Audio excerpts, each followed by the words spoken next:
ಸ್ನೇಹಿತರೆ, ನಾನ್ ಇವತ್ತು ಹೊರಟಿರೋದು ಎಲ್ಲಿಗೆ ಅಂತ ತಿಳ್ಕೊಂಡಿದ್ರ? ಈ ಫೋಲ್ಡ್ ನೋಡಿದ್ರೆ ಗೊತ್ತಾಗುತ್ತೆ. ನಾನು ಹೊರಟಿರೋದು ನಿಡಗಲ್ ಬೆಟ್ಟಕ್ಕೆ, ಪಾವಗಡ ತಾಲೂಕು, ಮಧುಗಿರಿ ಶೈಕ್ಷಣಿಕ ಜಿಲ್ಲೆ. ಪ್ರವಾಸಕ್ಕೆ ಮಾಡಿಸಿದಂತ ಜಾಗ ಸ್ನೇಹಿತರೆ. ಇಂತ ಜಾಗನ ಯಾರು ಮಿಸ್ ಮಾಡ್ಕೊಂಡ್ಲೇಬೇಡ್ರಿ. ಈ ವಿಡಿಯೋನ ಪೂರ್ತಿ ನೋಡಿ. ನಿಡಗಲ್ ಬೆಟ್ಟ ಯೋಗ ನರಸಿಂಹಸ್ವಾಮಿ ದೇವಸ್ಥಾನನ ಪೂರ್ತಿ ತೋರಿಸ್ತೀನಿ. ಈ ವಿಡಿಯೋ ಪೂರ್ತಿ ಕಂಟಿನ್ಯೂಸ್ ಆಗಿ ನೋಡಿ ಸ್ನೇಹಿತರೆ. ಇನ್ನೇನ್ ನಿಡಗಲ್ಗೆ ಬಂದಿದ್ದೀನಿ, ಇನ್ನೇನ್ ಬೆಟ್ಟ ಸಿಗುತ್ತೆ, ಬೆಟ್ಟ ಹತ್ಬೇಕಷ್ಟೇ.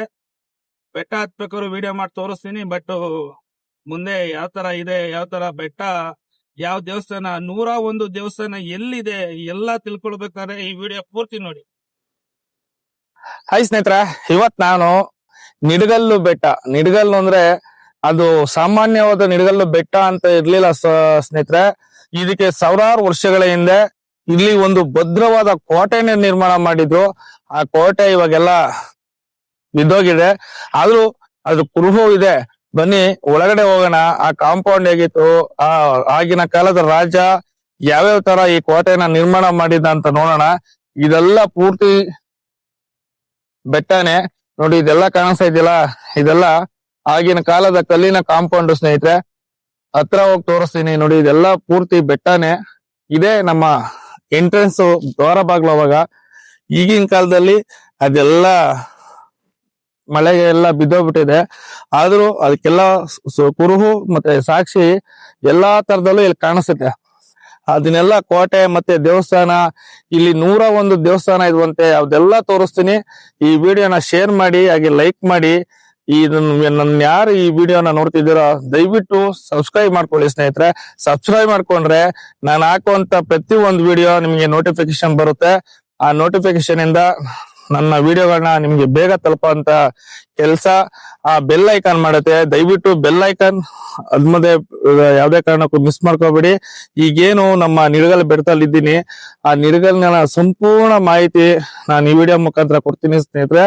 ಯಾಕೆಂದ್ರೆ ಇಲ್ಲಿ ಬರ್ಬೇಕಾದ್ರೂ ಕಷ್ಟ, ಹೋಗ್ಬೇಕಾದ್ರೂ ಕಷ್ಟ. ಇಲ್ಲಿ ಯಾವ್ದೇ ತರ ಗೌರ್ಮೆಂಟ್ ಬಸ್ಗಳಾಗ್ಲಿ ಮತ್ತೆ ಆಟೋ ಸೇವೆ ಆಗ್ಲಿ ಈ ಬೆಟ್ಟಕ್ಕಿಲ್ಲ. ನಿಮ್ಮ ಸ್ವಂತ ವೆಹಿಕಲ್ ಅಲ್ಲಿ ಬರೋದು ಬಹಳ ಅನುಕೂಲ.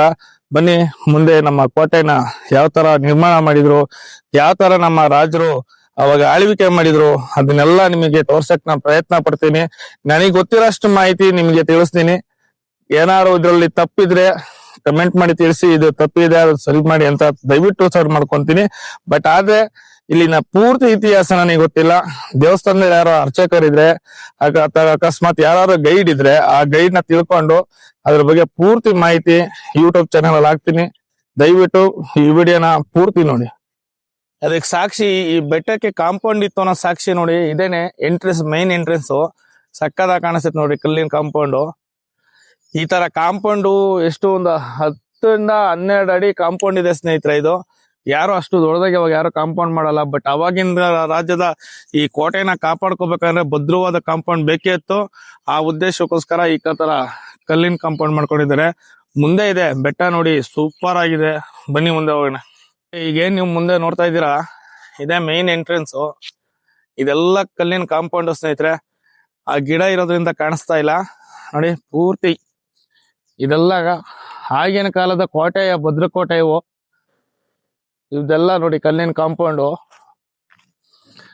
ಇಲ್ಲಿ ಗೇಟ್ ಇತ್ತು ಸಾಮಾನ್ಯ. ಅವಾಗ ನಾವು ಇಮ್ಯಾಜಿನ್ ಮಾಡ್ಕೊಂಡ್ರೆ ಇಲ್ಲಿ ಗೇಟ್ ಇತ್ತು. ಈಗ ಕಾಂಪೌಂಡ್ ಎಲ್ಲ ನಶಿಸಿ ಹೋಗಿದೆ. ಅದಕ್ಕೋಸ್ಕರ ಇದನ್ನ ರೋಡ್ ಮಾಡಿದ್ದಾರೆ ನೋಡಿ. ಇದೆಲ್ಲ ಕಲ್ಲಿನ ಕಾಂಪೌಂಡ್ ಸ್ನೇಹಿತರೆ. ಮೇಲ್ ಹೋಗಿ ನೋಡೋಣ, ಮೇಲ್ ಹತ್ತಕ್ ಆಗುತ್ತಾ ನೋಡ್ತೀನಿ ಸ್ನೇಹಿತರೆ. ನೋಡಿ ಇದೇ ಬೆಟ್ಟ. ಮುಂದೆ ಹೋದ್ರೇನೆ ದೇವಸ್ಥಾನ ಕಾಣಿಸುತ್ತೆ. ಫಸ್ಟ್ನೇ ದೇವಸ್ಥಾನ ಇದು. ಇದ್ರೊಳಗಡೆ 101 ದೇವ್ರು ಇದ್ವಂತೆ. ಇಲ್ಲಿನ ಸ್ಥಳೀಕರು ಒಬ್ರು ಹೇಳಿದ್ರು, ಆಗಿನ ಕಾಲದ ದೇವಸ್ಥಾನಗಳು ಯಾವ ತರ ಇದ್ವು, ಯಾವ ತರ ಕಟ್ಟಿದ್ರು ನೋಡೋಣ. ನೋಡಿ ಇದೆಲ್ಲ ಆಗಿನ ಕಾಲದ ಸೈನಿಕರ ಕೊಠಡಿಗಳು.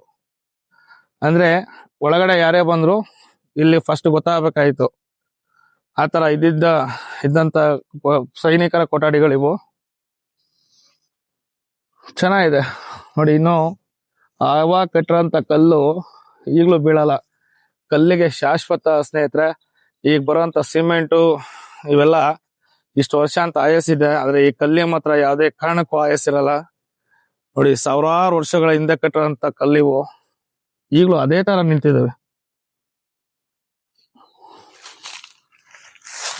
ನೋಡಿ ಇದ್ರೊಳಗಡೆ ಸೈನಿಕರ ವಾಸ, ಮೇಲ್ಗಡೆ ಕಾವಲು ಕಾಯ್ತಿದ್ರು ಅನಿಸುತ್ತೆ. 101 ದೇವ್ರು ಎಲ್ಲೆಲ್ಲಿ ಇದ್ವು ಅಂದ್ರೆ ನೋಡಿ ಸ್ನೇಹಿತರೆ, ಅದು ದೂರದಲ್ಲೆಲ್ಲ ಕಾಣಿಸ್ತಾವ ನೋಡಿ. ಎಲ್ಲ ದೇವಸ್ಥಾನಗಳೇ ಇವೆಲ್ಲ ನೋಡಿ, ಇದೆಲ್ಲ ದೇವಸ್ಥಾನ. ಇದೇ ನಿಡ್ಗಲ್ ಬೆಟ್ಟ. ಆ ದೇವಸ್ಥಾನದಿಂದ ಕಡೆ ಕಾಣಿಸ್ತಾ ಇರೋದು ನಿಡ್ಗಲ್ ಬೆಟ್ಟ. ಎಲ್ಲ ತುಂಬಾ ರಾಜರು ಆಳ್ವಿಕೆ ಮಾಡಿರೋಂತ ಜಾಗ. ಇವತ್ತು ಆ ಜಾಗದಾಗ ನಾನು ಓಡಾಡ್ತಿದ್ದೀನಿ ಅಂದ್ರೆ ನಾನು ಏನ್ ಪುಣ್ಯ ಮಾಡಿದ್ನ ಗೊತ್ತಿಲ್ಲ ಸ್ನೇಹಿತರೆ. ತುಂಬಾ ಅದ್ಭುತವಾಗಿದೆ. ನೀವು ಒಂದ್ಸರಿ ವಿಸಿಟ್ ಮಾಡಿ. ಏನ್ ಜಾಸ್ತಿ ದೂರ ಇಲ್ಲ, ತುಮಕೂರಿಂದ ಕೇವಲ 150 ಕಿಲೋಮೀಟರ್ ದೂರ ಮಾತ್ರ. ಪಾವಗಡಕ್ಕೆ ಬಂದ್ರೆ ಪಾವಗಡದಿಂದ 25 ಕಿಲೋಮೀಟರ್. ನಿಡ್ಗಲ್ ಬೆಟ್ಟ ಅಥವಾ ನಿಡ್ಗಲ್ ದುರ್ಗ, ಆಮೇಲೆ ನಿಡ್ಗಲ್ ಕೋಟೆ, ಈ ಎಲ್ಲಾ ತರ ಹೆಸರು ಇಲ್ಲಿ ಕರೀತಾರೆ ನೋಡಿ. ಇದೇ ದೇವಸ್ಥಾನ. ಇದೆಲ್ಲ ಇವಾಗ ಅದ್ಭುತವಾದ ರೋಡ್ ಮಾಡಿದ್ದಾರೆ ಸ್ನೇಹಿತರೆ. ಯಾವ ಗಾಡಿ ಬೇಕಾದ್ರೂ ಬರ್ಬೋದು, ಅಷ್ಟ್ ನೀಟಾಗಿ ರೋಡ್ ಮಾಡಿದ್ದಾರೆ ನೋಡಿ. ಇದು ದೇವಸ್ಥಾನ ಅಂದ್ರೆ ಆ ಹಿಂದಗಡೆ ಕಾಣಿಸ್ತಿರೋದೆ ನಮ್ಮ ನಿಡ್ಗಲ್ ಬೆಟ್ಟ ಅಂತ ಹೇಳಿ ಹೆಸರಿರೋದು. ಇಲ್ಲೆಲ್ಲ ಒಂದು ಸುರಂಗ ಮಾರ್ಗ ಅಂತ ಬೇರೆ ಇದೆಯಂತೆ. ಮತ್ತೆ ಆ ಬೆಟ್ಟಕ್ಕೆ ಹತ್ತಕ್ಕೆ ದಾರಿ ಮೆಟ್ಲುಗಳಿದ್ದಾವಂತೆ. ಅದೆಲ್ಲಿದೆ ನೋಡೋಣ, ಮುಂದೆ ಬನ್ನಿ ಹೋಗೋಣ. 2 ವರ್ಷ ಸತತವಾಗಿ ನನ್ನ ಆಟೋ ನಮ್ಮ ನಿಡ್ಗಲ್ ಬೆಟ್ಟಕ್ಕೆ ಬಂದಿದೆ. ನಮ್ಮೂರಿಂದ 120 ಕಿಲೋಮೀಟರ್ ಇದೆ ಸ್ನೇಹಿತರೆ. ದ್ವಾರಪಾಲಕರು ಇಲ್ಲಿದ್ದಾರೆ. ಅದು ಎಂಟ್ರೆನ್ಸ್ ಎಲ್ಲ ಇರ್ಬೇಕಾಯ್ತು. ಫಸ್ಟ್ ಈ ಎಂಟ್ರೆನ್ಸ್ ಇತ್ತಲ್ಲ, ಅದಕ್ಕೋಸ್ಕರ ದ್ವಾರಪಾಲಕರನ್ನ ಇಲ್ಲಿ ಅಳವಡಿಸಿದ್ದಾರೆ. ಬನ್ನಿ ಒಳಗಡೆ ಹೋಗೋಣ ಸ್ನೇಹಿತರೆ. ಈ ನಮ್ಮ ನಿಡ್ಗಲ್ಲು ಬೆಟ್ಟ ಯೋಗ ಲಕ್ಷ್ಮೀ ನರಸಿಂಹಸ್ವಾಮಿ ದೇವಸ್ಥಾನನ ಮೂರ್ತಿನ ಕೆತ್ತಿರೋರು ಏನು ನಮ್ಮ ತುಮಕೂರು ತಾಲೂಕು ಕೈದಾಳ ದೇವಸ್ಥಾನ ಹತ್ರ ಚೆನ್ನಕೇಶವ ಮೂರ್ತಿನ ಕೆತ್ತಿದಾರೋ ಅದೇ ಜಕಣಾಚಾರ್ಯವರು ಈ ನಮ್ಮ ನಿಡ್ಗಲ್ ಬೆಟ್ಟದ ಬಂದು ಮೂರ್ತಿನ ಕೆತ್ತಿರೋಂತ ಪುಣ್ಯಾತ್ಮ ನಮ್ಮ ಜಕಣಾಚಾರ್ಯವರು. ಯಾಕೆ ಅಂದ್ರೆ ನೋಡಿ, ಇದು ಇಂದು 10ನೇ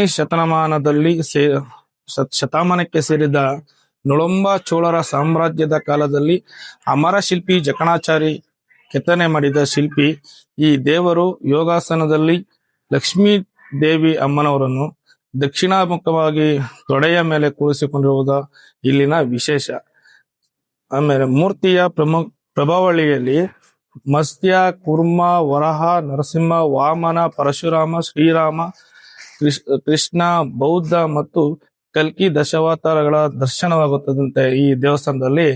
ಅಷ್ಟು ಅದ್ಭುತವಾದ ಕಥೆಗಳನ್ನ ನಮ್ಮ ಜಕಣಾಚಾರ್ಯವರು ಕೆತ್ತಿರಂತ ವಿಗ್ರಹನ ನೋಡಲು 2 ಕಣ್ಣು ಸಾಲದು. ಯಾಕೆಂದ್ರೆ ಚೆನ್ನಕೇಶವ ದೇವರ ಮೂರ್ತಿನ ನೋಡಿದ್ರೆ ಇನ್ನ ಜಕಣಾಚಾರ್ಯರ ಕೈ ಚಳಕ ಚೆಕ್ ಮಾಡಂಗಿಲ್ಲ, ಅಷ್ಟು ನೀಟಾಗಿ ಕೆತ್ತಿರ್ತಾರೆ ನಮ್ಮ ವಿಗ್ರಹನ. ನರಸಿಂಹಸ್ವಾಮಿ ದೇವಸ್ಥಾನ ವಿಗ್ರಹ ಯಾವ ತರ ಇದೆ ಅಂತ ಆ ಒಂದು ವಿಡಿಯೋನ ತೋರ್ಸಕ್ ಪ್ರಯತ್ನ ಪಡ್ತೀನಿ. ಮುಂದೆ ಬನ್ನಿ ನೋಡೋಣ.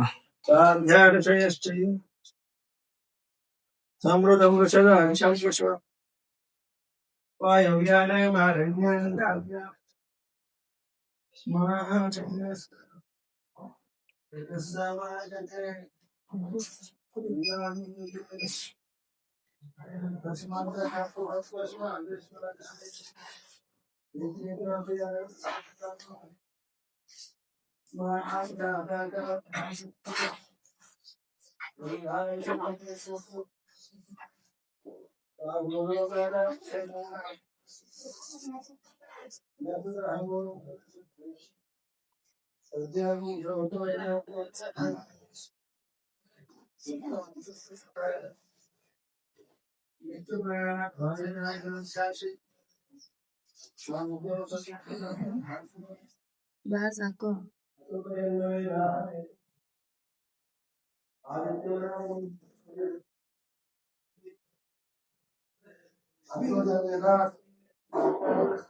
ನಮ್ ಪುಣ್ಯ ಏನಪ್ಪಾ ಅಂದ್ರೆ ದೇವರಾಗೆ ಅಭಿಷೇಕ ನಡೆಯಬೇಕಾದ್ರೆ ನಾವು ಬಂದಿದ್ದೀವಿ ಸ್ನೇಹಿತರೆ. ಇಂಥ ಟೈಮಿಗೆ ಬರೋದು ಬಹಳ ಅಪರೂಪ. ತುಂಬಾ ಅದ್ಭುತವಾಗಿರುತ್ತೆ ಅಭಿಷೇಕ, ಸ್ವಾಮಿ ಅಭಿಷೇಕ ನೋಡೋಣ ಬನ್ನಿ. ಅಲಂಕಾರ ಆದ್ಮೇಲೆ ದೇವಸ್ಥಾನ ನೋಡೋಣ ಯಾವ ತರ ಕಾಣಿಸುತ್ತೆ ಅಂತ ನಮ್ಮ ಮುಂದೆ ವಿಡಿಯೋ ಮಾಡ್ತೀವಿ ಸ್ನೇಹಿತರೆ.